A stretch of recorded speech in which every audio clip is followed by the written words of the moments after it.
안녕하세요. 오늘도 찾아주셔서 감사합니다. 오늘은 서울특별시 노원구에 거주 중인 배경이 할머니가 보내주신 사연입니다.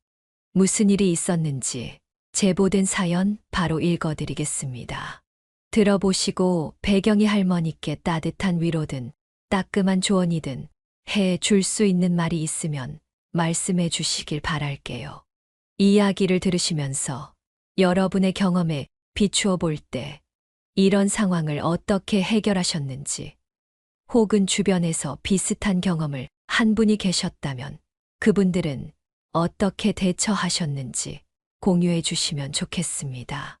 좋아요와 구독 그리고 알림 설정 눌러주시면 올라오는 사연 함께 들어보실 수 있습니다. 그럼 사연 바로 읽어드리겠습니다. 안녕하세요. 때론 엄마라는 것에 회의감이 밀려오는 60대 여자입니다. 우리의 삶에서 때로 너무나 당연하게 여겨지는 것들이 있죠. 매분 매초 마시는 공기와 목을 축일 수 있는 시원한 물, 따뜻한 햇살도 모두 영원한 것이 아닌데 그저 당연하게만 느껴집니다. 그리고 부모의 무한한 희생과 관용 또한 때때로 당연한 일로 취급돼서 서글퍼하는 부모님들이 많다고 생각이 드네요. 물론 내 선택으로 인해 태어난 아이들은 마땅히 책임지고 사랑을 주어야 하는 건 100번 맞는 말이지만, 사랑은 서로가 서로에게 마음을 주는 것이지 일방적으로 한 사람이 다른 사람을 위해서 희생하는 것은 아니라는 말처럼 일방적인 부모의 헌신과 용서는 종종 자식에게 독이 되는 법인 것 같습니다. 지금 기억을 더듬어 보면 참 아득하게만 느껴지긴 하는데, 또 어떤 면에서는 마치 어제 일처럼 가슴이 두근거리기도 합니다. 저는 20대 초반, 그 어린 나이에 고향을 떠나 서울로 와서 남편을 만났어요. 경상도에서 온 여자와 전라도에서 온 남자가 서울에서 만나 결혼을 하게 된 거죠. 남편의 능력이 대단하거나 재산이 많은 건 아니었지만 성실하고 다정하고 또 책임감 있는 사람이었어요. 저도 남편도 경제적인 여건이 여유롭지 않았음에도 결혼을 할 수 있었던 건 서로에 대한 무조건적인 믿음이 있었기 때문입니다. 정말 사람 하나 보고 할 수 있었죠. 이미 각오를 하긴 했지만 없는 형편에 시작하게 된 결혼 생활은 역시 녹록치 않았어요. 신혼집은 5층짜리 건물 반 지하로 사글세 단칸방이었고, 남편은 하수도, 시설 청소를 하며 생계를 유지했죠. 그나마 건물이 신축이고 관리가 잘 됐던 터라 살기에 많은 불편은 없었습니다. 그곳에서 저와 남편은 쌍둥이 딸과 막내 아들을 낳아서 저희 가족만의 소소한 행복을 꾸리며 살았죠. 하지만 그 작은 행복도 제게 사치였던 걸까요? 결혼 생활 6년 만에 위기가 찾아왔습니다. 남편이 같이 일하는 동료와 맨홀 청소 작업을 하다 가스 중독으로 저와 아이들을 떠나고 만 겁니다. 당시 사고는 저녁 뉴스에도 나올 정도였죠. 사고 연락을 받고 정신없이 달려간 병원에서 그날 아침만 하더라도 출근할 때 절 꼭 안아주던 남편이 싸늘한 시신으로 누워있는 모습을 봤어요. 남편은 절 여보나 당신이라고 부르지 않고 꼭 제 이름을 불러줬습니다. 남편의 마지막 말도 제 등허리를 따뜻한 손으로 툭툭 치고 다정하게 제 이름을 부르며 시작을 했죠. 경이야, 오늘도 힘내자. 나도 우리 경이랑 애들 생각하고 힘내서 다녀올 테니까. 올 때 경이 좋아하는 분식집에서 순대랑 떡볶이 사올까? 순대는 내장 많이 맞지? 그리고 늘 그렇듯 현관문을 떠나며 제 손을 꼭 잡아주던 남편은 더 이상 그 두툼한 손으로 제 손을 마주 잡아줄 수 없었습니다. 당장 세상이 무너진 거나 다름없었는데 제게는 슬퍼할 여유조차 허락되지 않았어요. 당장 남편이 세상을 떠나고 단칸방에서 어린 자식 셋을 홀로 키워야 한다니. 시댁도 친정도 고향에서 근근히 농사를 하시며 하루 벌어 하루 사는 분들이기에 어디에 기댈 곳 하나 없었습니다. 숨이 제대로 쉬어지지도 않았네요.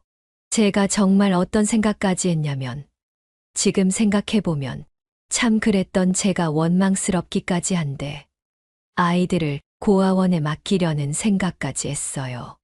애들을 보내고 하루에 12시간씩 일해서 돈을 모아 나중에 조금 큰 애들을 찾아 만나러 가자. 이런 아득한 생각을 했습니다. 그때 낭떠러지에 몰려서 하늘에서 썩은 동아줄을 내려준다고 해도 잡았을 적에 기적처럼 튼튼한 동아줄을 내려줬던 건 하나님도 부처님도 아닌 바로 제가 살던 단칸방의 주인 아주머니였어요. 아주머니는 저와 남편이 그 집으로 들어가는 순간부터 참 잘해주셨어요. 주인 아주머니는 건물 제일 꼭대기인 5층에서 살고 계셨는데 명절이면 떡이나 과일, 고기 같은 걸 가져와서 먹으라고 주시고 또 제가 임신했을 때는 잘 먹어야 한다고 사골뼈를 사다 주셨습니다. 아이들이 태어났을 때는 내복 사입으라고 가만히 오셔서 돈이 담긴 봉투를 제 옆구리에 꽂아 주셨고요. 제가 딸들을 낳고 몸이 많이 상해서 꽤 오래 고생을 했는데 그때 찾아와 남편이 출근하고 누워있을 수밖에 없는 대신에 딸들을 봐주신 게 바로 아주머니셨어요. 나중에는 정말 언니 동생처럼 친해져서 애기 엄마 세댁이 아니라 저를 경이야 하고 부르실 정도였죠.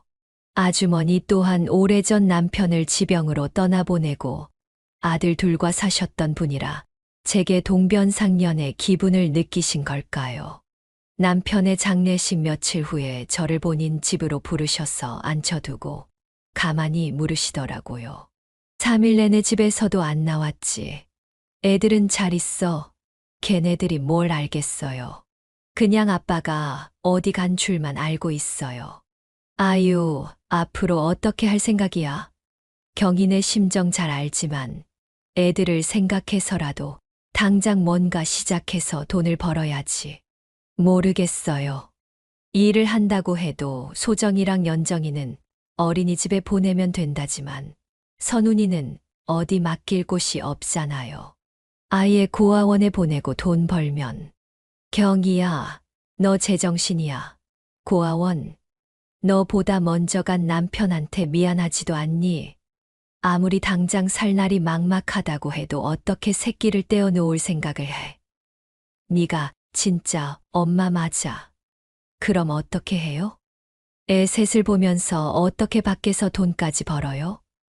애들도 하루 종일 나가서 돈 버느라 얼굴도 못 보는 엄마랑 사내니 그냥 고아원에 있는 게 더 나을지도 모르죠. 모르는 소리 하지 마라. 개차반 같은 부모만 아니면 어딜 가든 부모 품보다 좋은 곳이 없어. 당장 어떻게든 악착같이 네 남편이 남기고 간 애들이랑 살궁리를 해야지. 네가 막막하다고 떼어놓고 돈 벌 생각만 하고 있었니? 힘들겠지.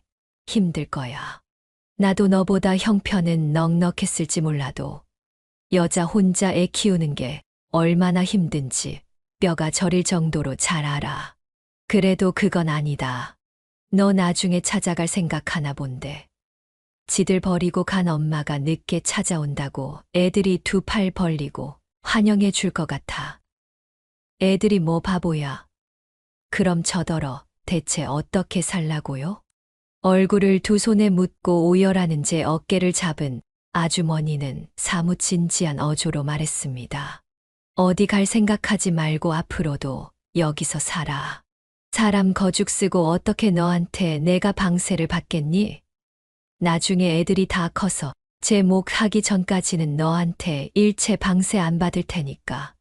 계속 여기서 살면서 일해. 일하면서 애들이랑 살아. 그리고 밥 벌어먹을 길이 막막하면 우리 집에서 일하고 월급 내가 따박따박 챙겨줄게. 우리 아들들을 봐주든 살림을 해주든 아니면 내 말동무를 해주든 네가 할 일 넘치게 있으니까 여기서 있어. 아주머니, 제가 대체 뭐라고 이렇게까지 해주세요? 힘들다고 새끼 버릴 생각도 한 사람한테 왜 그렇게까지 해주시냐고요? 지금은 사람들 월세 받아 먹으면서 아쉬울 것 없이 살지만 나라고 너처럼 어려울 때 없는 줄 아니? 딱 내가 너만큼 힘들었어. 어려서 부모님 돌아가시고 서울 한복판에 혼자 덩그러니 남았을 때 누구 하나 나 도와주는 사람 없어서 이 악물고 독하게 살았다. 살면 살수록 남들 눈치 보고 불안해지고 비굴해지고 그때 내가 한 생각이 그거야. 나처럼 기댈 곳 하나 없는 사람한테 조금이라도 살 수 있는 힘이 되자. 경이야, 우리 당당하게 살자. 자식한테도 떠나간 남편한테도 부끄러울 것 없이 당당하게 살자고. 아직도 기억이 납니다. 고상하고 세련된 아주머니는 그 당시에도 늘 같은 향수를 뿌리셨는데요. 나중에는 그 향수를 안 뿌려도 아주머니의 살에서 그 향수 냄새가 날 정도였어요. 그 향이 아주머니의 포근한 살 냄새와 어우러져서 참 따뜻한 냄새가 났었는데, 그날 아주머니 품에 안겨 서럽게 울면서 그 냄새를 맡았던 기억이 생생합니다. 아주머니는 길을 잃은 저를 가정부로, 아니 가족으로 받아들여 주셨습니다. 형식상 저는 고용된 가정부였지만 일반적인 가정부는 아니었어요.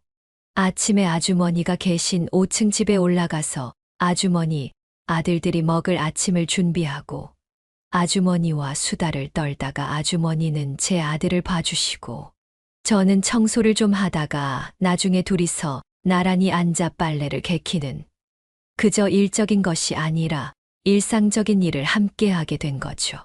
세상에 본인 자식들을 고용주 집에 데리고 와서 같이 있는 가정부가 어디 있으며 가정부가 일하는 사이 가정부의 애들을 봐주는 고용주가 어디 있나요? 형서봐, 애들 데리고 와서 이거 먹어. 김밥 싸놨어. 잠시만요, 이모. 연정이한테 책 마저 읽어주고요. 오빠, 나랑도 놀아줘. 왜 연정이하고만 놀아? 소정이도 이리 와. 앉아서 이거 보자. 이거 무지 재밌다. 아주머니의 둘째 아들은 저희 딸들과 나이 차이가 많이 나지 않아서 늘 학교 끝나고 집에 오면 딸들과 놀아줬습니다.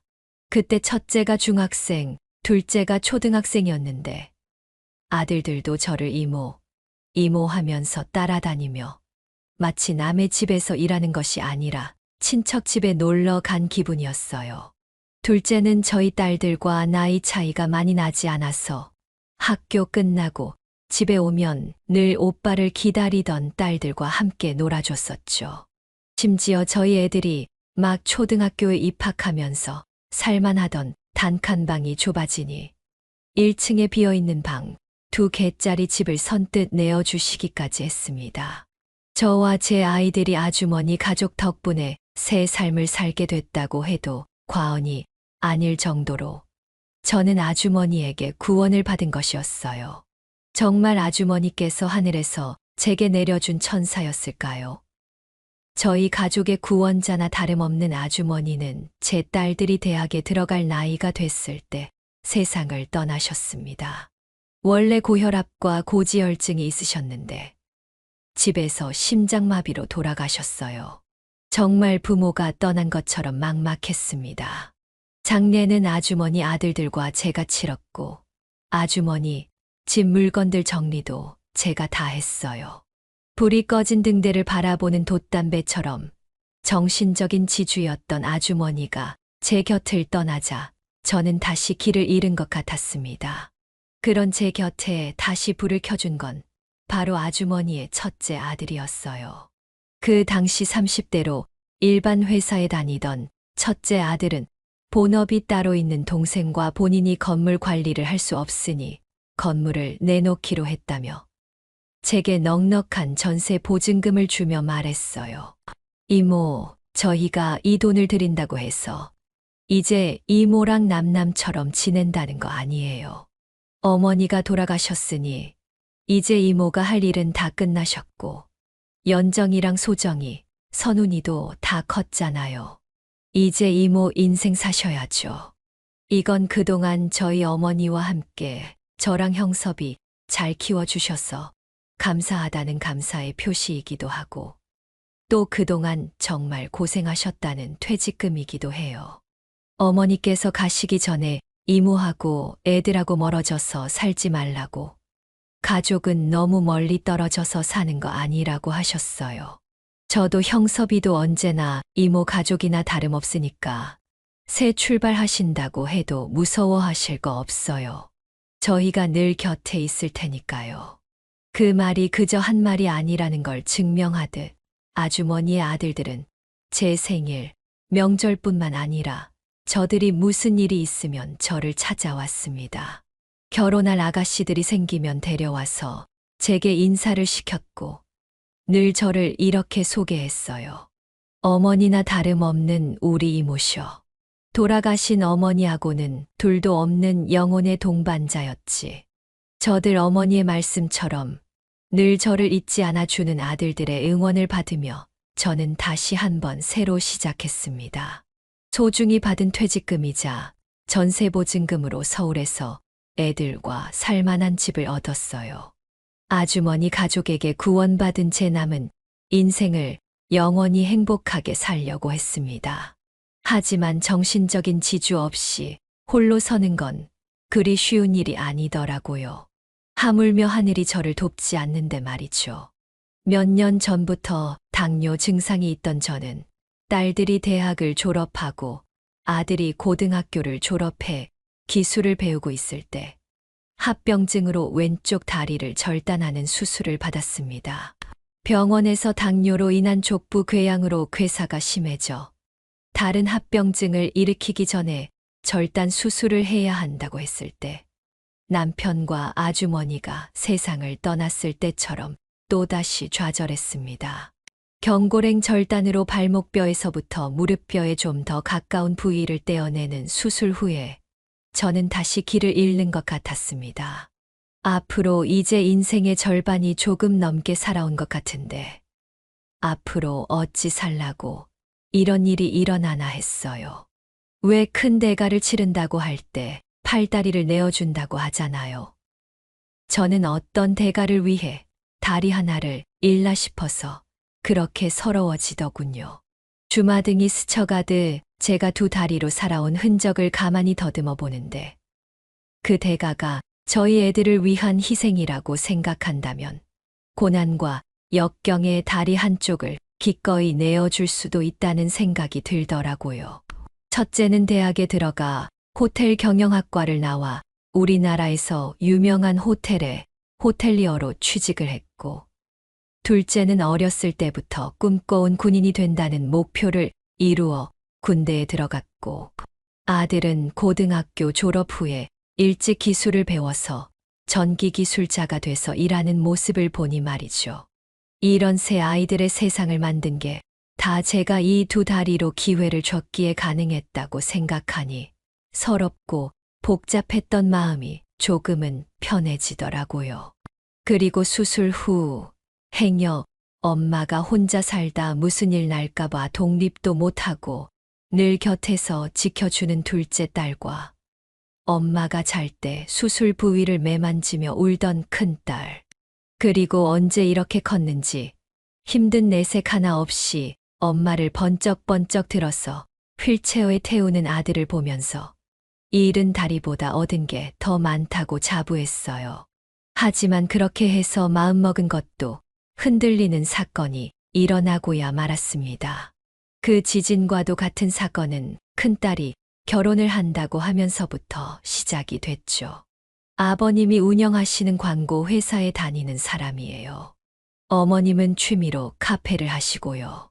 저번에 갔었는데 엄청 커요. 2층짜리 카페야. 근데 이렇게 갑자기 결혼을 한다고? 엄마는 너 연애하는지도 몰랐다. 얼마나 만났는데. 아, 그렇게 오래된 건 아니에요. 1년 반 정도. 1년 반. 그게 오래 만난 게 아니야. 어떻게 1년 넘게 만난 남자가 있는데 엄마한테 말도 없고 소개시켜 주지도 않아. 에이, 이제 말하잖아요. 그리고 그 전까지는 나도 결혼에 대한 확신이 없었어요. 말했는데 확 파혼해버리면 우리 엄마 속상해서 어떻게 사려 깊은 딸이 삶고 초려했다고 해주세요. 어려서부터 마지보다는 막내딸 같으면서도 질투도 많고 욕심도 많아서 손에 뭐 하나 안 보고 지나칠 수 없는 야무진 성격이기도 했죠. 쌍둥이 둘째와는 일란성이긴 해도 어쩜 쌍둥이인데 저렇게 다를까 할 정도로 성격이 극과 극이었어요. 첫째는 늘 이기려고 하고 손해보는 걸 싫어해서 맛있는 반찬도 꼭 자기 앞에 있어야 해서 식탁에서 성을 내면 그런 언니 눈치 보면서 자란 둘째는 조용히 언니 앞으로 고기 반찬을 쓱 밀어주곤 했어요. 그리고 쌍둥이라서 생일이 같잖아요. 딸들에게 생일 선물로 각자 색깔만 다른 인형을 쥐어주면 다음날 인형이 둘 다 첫째 손에 들어가 있었습니다. 한 번은 두 딸이 고등학생 때 생일 선물로 첫째는 가방, 둘째는 신발을 사줬는데 얼마 안 있어서 첫째가 새로 산 가방을 메고 둘째에게 사준 신발을 신고 학교에 가는 거예요. 제가 왜 네가 신느냐? 라고 물으니 첫째는 정연정이 나도 신어도 된대요 라고 하는 겁니다. 그래서 혹시 둘째가 마음에 안 들어서 그러나 싶어서 물어봤죠. 근데 둘째는 전혀 예상하지 못한 대답을 하더라고요. 내가 안 주면 언니가 또 엄마한테 그 신발이랑 똑같은 건 사달라고 난리 칠 거 아니에요. 그래서 엄마가 힘든 것보다 그냥 신발 하나 주고 끝내는 게 낫죠. 아무리 6분 차이로 태어났어도 누가 언니고 누가 동생인지 모르겠더라고요. 하지만 이렇게 매번 챙길 거 다 챙기고 원하는 건 손에 넣는 첫째니 결혼 또한 잘하겠지 싶었습니다. 그런데 결혼을 한다고 한 애가 이상하게 잠잠한 겁니다. 물론 제게 신혼집도 예식장도 혼수도 다 시댁에서 해주신다고 했고 엄마는 걱정할 거 없다고 말했어도 결혼 전 예비 사위 얼굴 한 번쯤은 보여주지 않나 하고 기다렸는데 보통 소식이 없더라고요. 그래서 먼저 언제 데려올 거냐고 물으니까 딸은 그 사람이 요새 바빠서 차라리 나중에 상견례에서 한 번에 만나요. 라고 하더군요. 하지만 그렇게 큰딸이 약속한 날은 오지 않았습니다. 집에 온 큰딸은 제 앞에 앉아서 이렇게 말하더군요. 엄마, 이거 진짜 오해하지 말고 들어요. 나 정말 엄마 사랑하고 단 한순간도 엄마 딸이라서 부끄러운 적 없었어요. 아니, 뭔데 갑자기 그런 말을 해, 무섭게. 이거 제 결혼 선물이라고 생각하고 들어줘요. 엄마, 내 결혼식에 혼주석 비워줄 수 있어요? 이게 대체 무슨 말인가요? 혼주석을 비워달라니. 그 자리에 앉는 건 저인데. 그럼 저더러 본인 결혼식에 오지 말라는 거잖아요. 저는 순간 멍해진 정신을 바로잡고 되물었습니다. 아니, 그게 무슨 소리야. 지금 너 엄마한테 내 결혼식에 오지 말라는 그런 부탁을 하는 거니? 요새 결혼 전에 상대방 건강검진 내역서는 물론이고 집안 병력까지 탈탈 털어서 오픈하는 세상이에요. 근데 시부모님이 엄마 다리 보면 무조건 왜 절단했냐고 물을 거고 당뇨병 때문이라고 하면 당뇨는 유전적인 요인이 큰데 그걸 들은 시부모님이 무슨 생각을 하시겠냐고요. 너는 네 시부모가 어떻게 생각할지만 걱정이고 네 엄마가 그 말 듣고 상처받는 건 생각도 안 하니? 엄마, 그렇게 감정적으로만 생각하면 엄마만 괴로워요. 그리고 심지어 결혼식에 시댁 하객으로 올 사람들만 100명이 넘어요. 거기에 절반은 다 아버님 회사랑 연관된 사람들이고요. 얼굴에 작은 상처 하나만 있어도 지어내서라도 무슨 얘기거리 만드는 게 사람인데 엄마 다리 보면 얼마나 씹어대겠어요. 나 이거 나만을 위한 게 아니라 엄마도 가서 상처받고 올까봐 걱정돼서 이러는 거예요. 이해 좀 해줘요. 웃기지 마라. 너 지금 내 다리가 부끄러워서 그런 거잖아. 니들 새 키우느라 제 몸 챙길 시간도 없어서 몸 한쪽이 썩어가는 줄도 모르다가 다리까지 절단한 내 엄마 남들한테 보여주기 창피해서 지금 이러는 거잖아. 어쩜 이렇게 이기적이니? 어쩜 이렇게 엄마 가슴에 대못을 박을 수가 있어. 창피한 게 아니라 내 입장 좀 이해해 달라는 거잖아요. 엄마는 부모가 돼서 딸 자식이 밖에서 손가락질 받을까 걱정도 안 돼요? 어쨌든 나는 내 입장 전달했고, 딸 인생 망치고 싶으면 오시든지 말든지 알아서 하세요. 야, 정소정이 미친 거 아니야? 너 지금 뭐 하는 거야? 그때 방문을 열고 둘째 딸이 들어왔어요. 얼굴이 빨갛게 달아오른 둘째 딸은 무서운 얼굴로 소리를 질렀어요. 기어이 돌았냐? 내가 너 이기적이고 싸가지 없는 건 엄마 뱃속에 있을 때부터 알았지만 어떻게 그딴 말을 입에 담아? 네가 그러고도 자식 새끼야? 큰딸도 지지 않고 대답했죠. 넌 또 뭔데 난리야? 엄마랑 내 문제니까 너는 좀 빠져. 엄마 문제면 곧 내 문제야.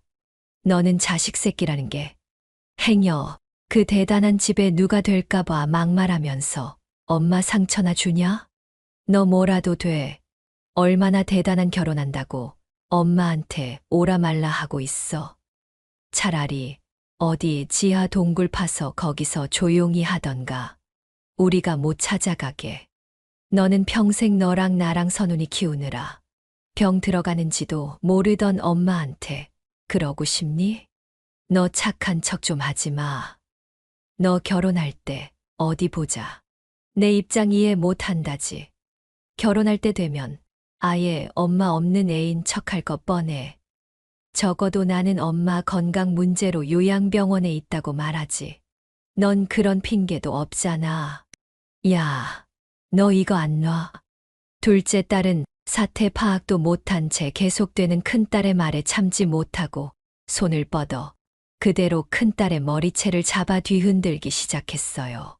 큰딸도 반격하려고 손을 뻗었지만 군인인 둘째 딸을 이기는 건 역부족이었죠. 비명과 욕설이 난무했고 둘째 딸이 큰딸을 휘둘러 바닥에 내동댕이 치는 걸 보며 저는 그저 침을 삼킬 수밖에 없었어요.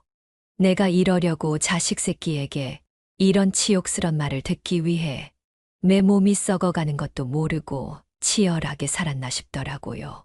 코피가 터진 큰딸은 제게 상견례도 올 필요 없어요 라고 말하고 나갔고 둘째 딸은 언니를 대신해 제게 미안해서 울었습니다.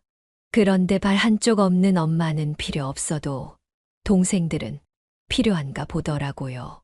큰딸은 둘째와 셋째에게 상견례에 참석해 달라고 부탁해왔고 동생들은 모두 거절했다고 하더군요. 둘째에게 늦게 상황 설명을 들은 셋째는 이렇게 말했어요. 나는 큰 누나 인성이 부끄러워서 이제 누나 취급도 안 할 거야. 결혼식도 안 갈 거니까 그 집 식구들이랑 잘 살아라. 심지어 동생들에게 거절당한 큰딸이 아주머니 아들들에게까지 가족으로서 와주면 안 되겠냐고 부탁까지 했다고 하네요. 그런데 이미 둘째에게 모든 걸 들은 아주머니의 아들들은 거절을 했고 심지어 결혼식에도 가지 않겠다고 엄포를 놓았다고 해요. 저는 이러다가 괜히 제 문제로 인해 남매들의 사이가 깨질까봐 괜히 걱정이 되더라고요. 아무리 믿고 한심해도 가족들끼리 경사조사는 챙겨야 한다고 가라고 했어요. 엄마 목까지 축하하고 오라고요. 당연히 둘째와 셋째는 절대 안 갈 거라고 반발했죠. 엄마한테 상처 준 인간은 이제 가족도 아니라며 펄펄 뛰었습니다. 그런데 한참을 제 설득을 듣던 둘째는 가만히 생각하는 듯 싶더니 갑자기 알겠어요. 갈게요 라고 하는 게 아니겠어요. 애써 자식들 앞에서는 괜찮은 척했지만 하루 이틀 큰딸의 상견례 날짜가 다가오면서 괜히 마음이 싱숭생숭하더라고요. 딸 자식 잘못 키웠다는 자책감과 그런 딸에 대한 원망과 분노, 그리고 이대로 딸의 인생에서 지워지는 건 아닌가 하는 걱정까지 5만 가지 감정이 몰려왔어요. 하지만 그런 걱정들은 결코 시간을 잡지 못했습니다. 어느새 상견례 전날이 됐고 저는 씁쓸한 기분을 억누른 채 잠자리에 들었어요. 그렇게 설핏 잠이 들려고 하는데 둘째 딸이 저를 깨웠습니다. 둘째 딸은 어딘지 결의에 찬 표정으로 말했어요. 엄마, 내가 상견례 장소랑 시간 알려드릴 테니까 내일 나오세요. 아유 됐다. 내가 거길 왜 가니? 그날 가장 거기 가야 하는 사람이 바로 엄마예요. 정소정계 인간 만든 게 누군데 엄마잖아요. 이대로 물러서지 말아요. 엄마가 우리 키우면서 고생한 거 누구보다 우리가 알아요. 그리고 엄마는 이런 대접받을 사람이 아니에요. 엄마, 나 믿고 내일 상견례 장소로 오세요. 저는 약속된 시간 2시간 전까지 고민을 했습니다. 초대받지 못한 곳에 정말 가서 무슨 말을 들을 줄 알고 거기 가겠어요? 하지만 제가 가지 않는다면 큰딸의 인생에서 나라는 존재가 부끄러운 존재라는 걸 인정하는 꼴이 되지 않을까 싶었어요. 그리고 둘째 딸이 제게 했던 엄마는 이런 대접받을 사람이 아니다라는 말에 용기를 얻어 셋째가 미리 예약해서 집으로 보내준 휠체어 전용 택시를 타고 약속된 장소로 갔습니다. 둘째가 이미 식당 직원에게 말을 한 건지 제가 도착하자마자 직원이 저를 큰딸의 상견례 장소로 예약된 방 앞에 데려다 주더라고요. 저는 몇 번을 주저하다가 드디어 문을 열었습니다. 분명 문 밖에 있을 때는 간간히 말소리가 들려왔는데 제가 문을 열자마자 방 안은 고요해졌고 그 안에 있던 6명의 시선이 제게 꽂혔습니다. 그리고 그중 반영코 경악으로 일그러진 큰딸의 얼굴이 눈에 들어왔죠. 엄마, 어떻게 여기? 왜 여기는? 왜? 큰딸은 벌떡 일어나서 제게 다가왔습니다. 그리고 부들부들 떨리는 목소리를 애써 죽여서 말했죠. 엄마, 진짜 왜 이래요? 내가 오지 말랬잖아. 왜 굳이 와서 나 창피해 죽는 걸 보려고.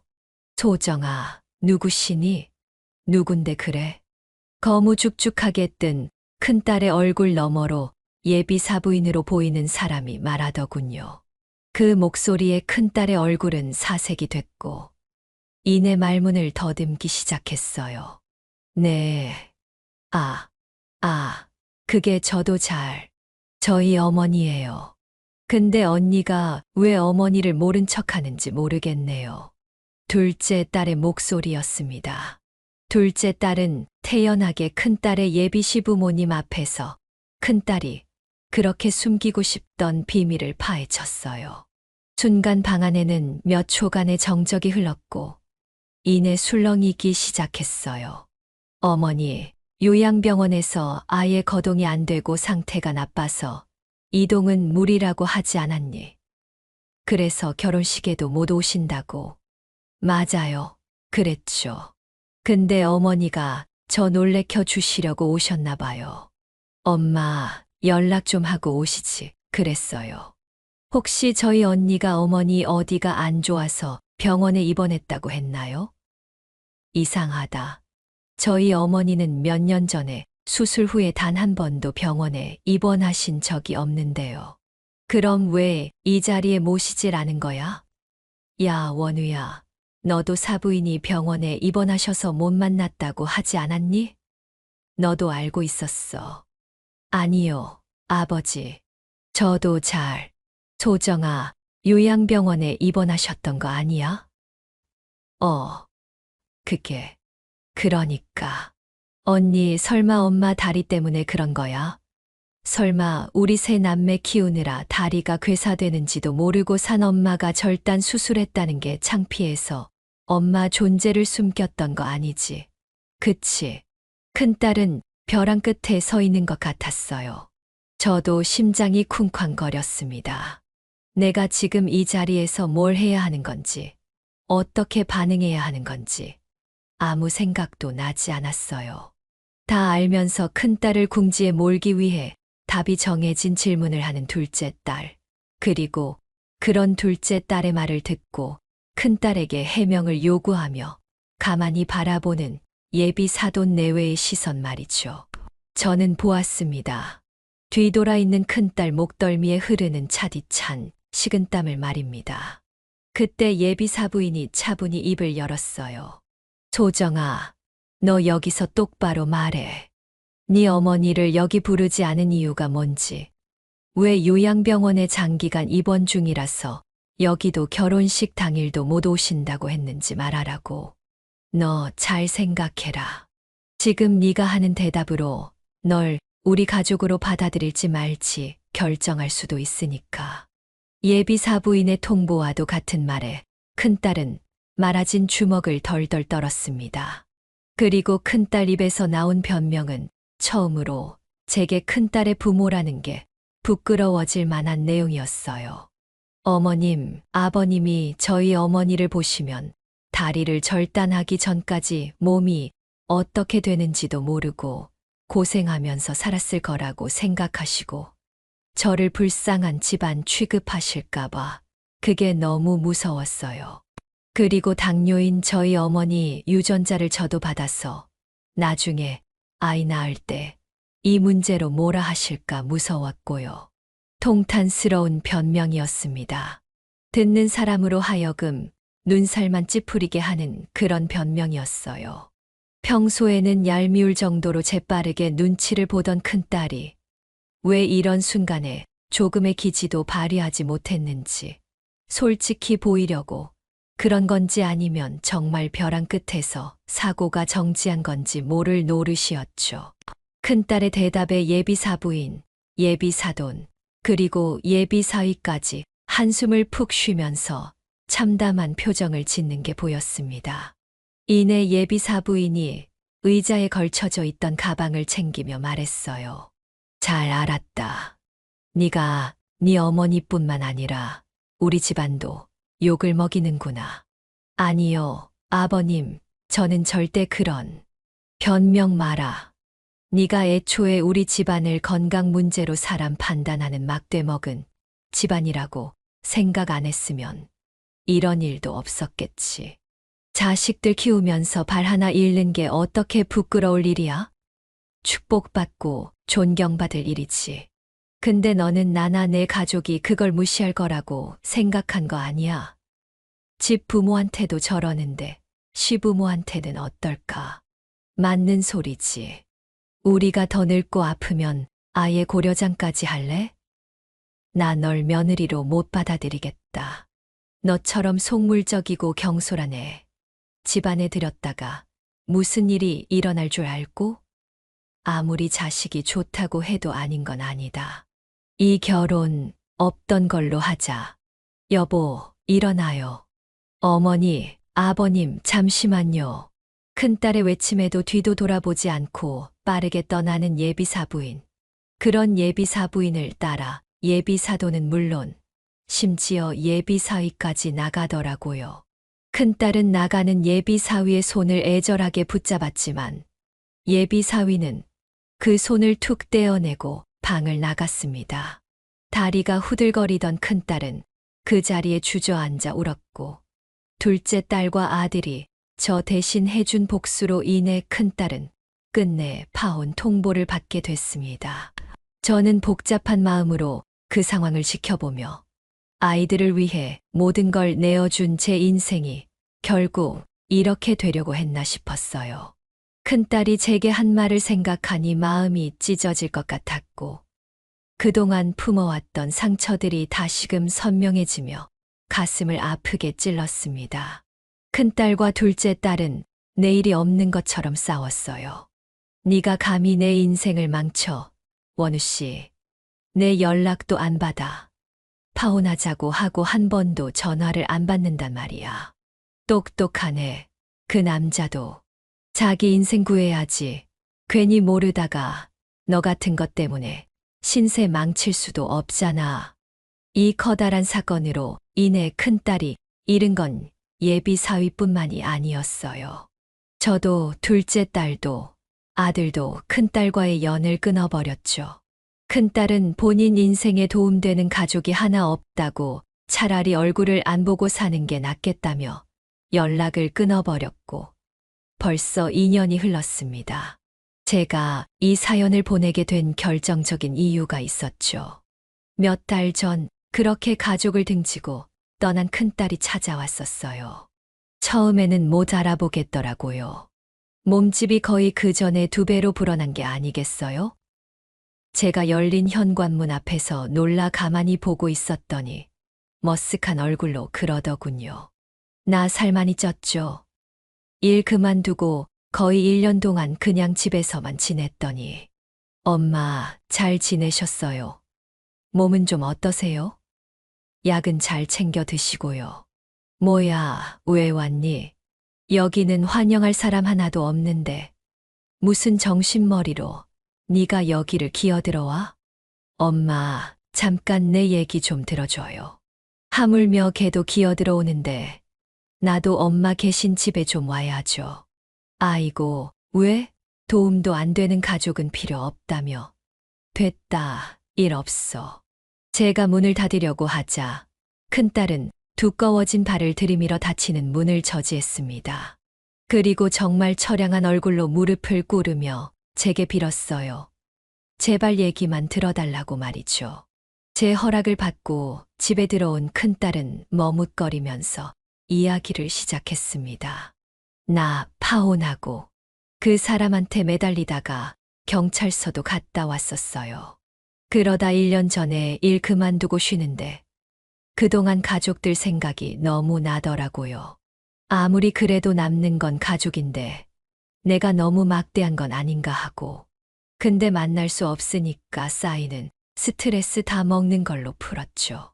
그래서 이 꼴도 했는데 엄마, 나 받아주면 안 돼요? 이제 와서 일 없다. 이제야 서럽고 아쉬워서 기어들어와. 너한테 내가 뭐하러 그런 짓을 하니? 나이값 좀 해라.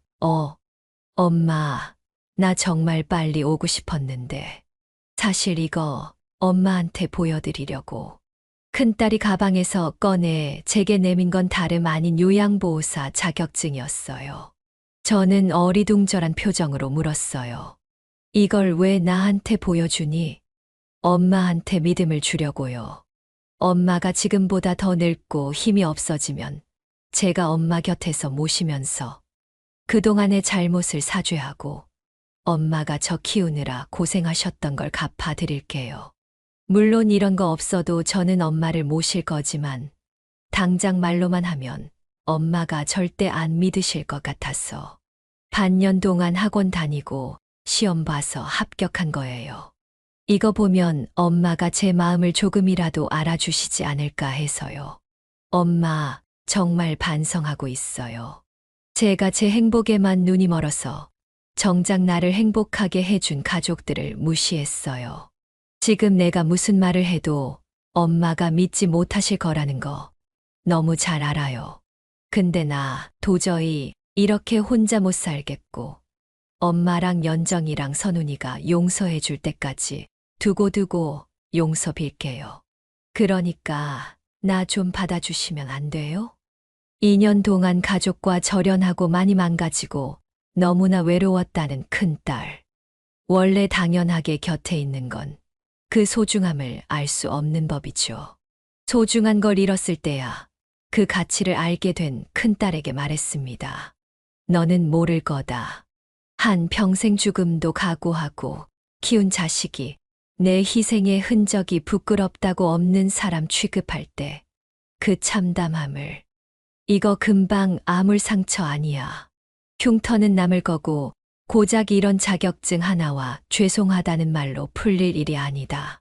부모는 뭐 사람도 아니니 부모는 자식이 죄송하다고 말만 하면 받아들여 줘야 돼. 나는 모르겠다. 아직까지는 너 보면서 웃을 자신도 없고 예전처럼 생각할 자신도 없어. 그렇게 그날은 큰딸을 돌려보냈습니다. 제게 이 말을 들은 둘째와 셋째도 절대 받아들여 주지 말라고 신신당부를 하더군요. 하지만 정말 어떤 각오를 한 건지 큰딸은 저와 동생들의 신뢰를 다시 얻기 위해 모든 노력을 다하더라고요. 주말에 장을 봐서 제 집 냉장고를 채워준다거나 와서 청소를 해놓기도 했고요. 저는 그때마다 큰딸이 제게 그랬듯 큰딸을 없는 사람 취급했고요. 또 둘째가 같은 부대 직장 동료와 결혼을 한다고 했을 때 어디서 들은 건지 혼수할 때 돈을 보태겠다며 500만 원을 둘째에게 보냈다고 합니다. 물론 둘째는 필요 없다며 다시 돌려보냈고요. 강철 방패와 같은 저와 동생들의 거부에도 큰딸은 지치지도 않는지 계속해서 마음을 표현했어요. 그런데 그 모습을 보면서 정말 작지만 안쓰럽다는 감정이 드는 걸 보니 저도 참 속 없는 부모인가 봅니다. 하지만 그렇다고 해서 큰딸을 완전히 용서한 건 아니고요. 그저 지켜보고 있습니다. 그저께도 어김없이 집에 찾아와서 화장실 청소를 하더니 요새 운동 다니면서 5kg도 넘게 뺐다며 조잘조잘 떠들더라고요. 예전에 같이 일했던 지인을 통해 비즈니스 호텔 면접도 볼 예정이라며 그때까지 더 열심히 다이어트를 해서 살을 뺄 거라고, 그리고 얼른 다시 일을 시작해서 엄마의 자랑스러운 딸이 되도록 노력할 거라고 하더군요. 의도가 뭐고 목적이 뭐든 부모로서 망가졌던 딸이 점점 일상을 회복하려는 모습을 보니 조금이나마 안심이 됐습니다. 관용 속에는 늘 자부심이 있다고 하던데 한때 제 자부심 중 하나였던 딸이 다시 그 자리를 회복할 수 있을지는 아무도 모르겠죠. 둘째 딸의 결혼 소식은 큰딸로 인해 조금 메말라 있던 제 마음의 단비였습니다. 사위는 정말 듬직하고 살가운 성격인데 만날 때마다 휠체어에 탄 제 앞에 한쪽 무릎을 꿇고 눈을 마주치며 조곤조곤 말하는 게 참 예쁘더라고요. 또 결혼 후에도 저와 함께 살면서 모시겠다고 먼저 제안을 한 것도 사위였어요. 둘째와 연애를 하면서 그동안 둘째가 엄마를 얼마나 끔찍하게 생각했는지 다 알게 됐고 본인과의 결혼으로 따로 살게 할 수 없다고 하더군요. 큰딸과의 악몽 같은 기억을 떠올리면 무자식이 상팔자라는 말이 와닿고 자식에게 무조건적으로 희생하는 삶이 참으로 부질없다는 생각이 들기도 합니다.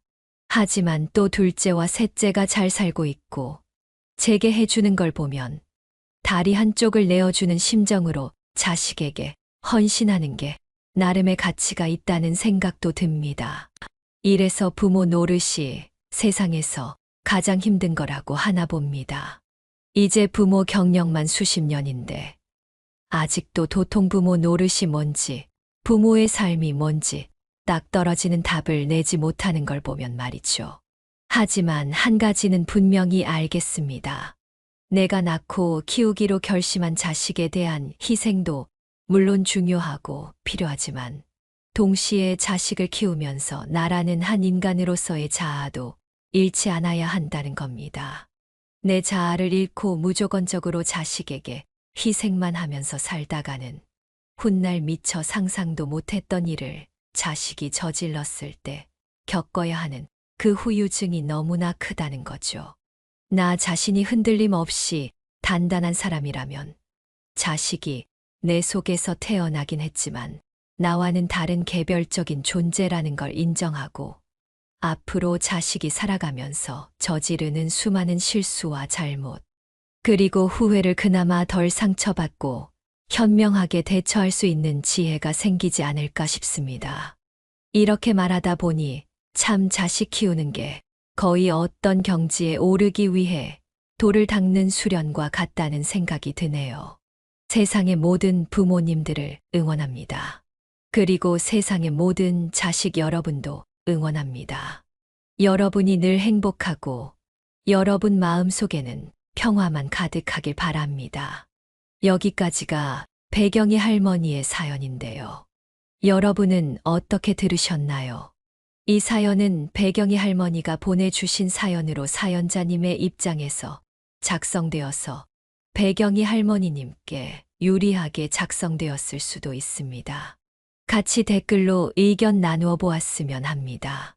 배경이 할머니의 사연 영상이 주는 교훈이 유익하시다면 좋아요와 구독, 그리고 다른 지인에게 공유 부탁드리며 저는 그럼 다음 사연에서 뵙겠습니다.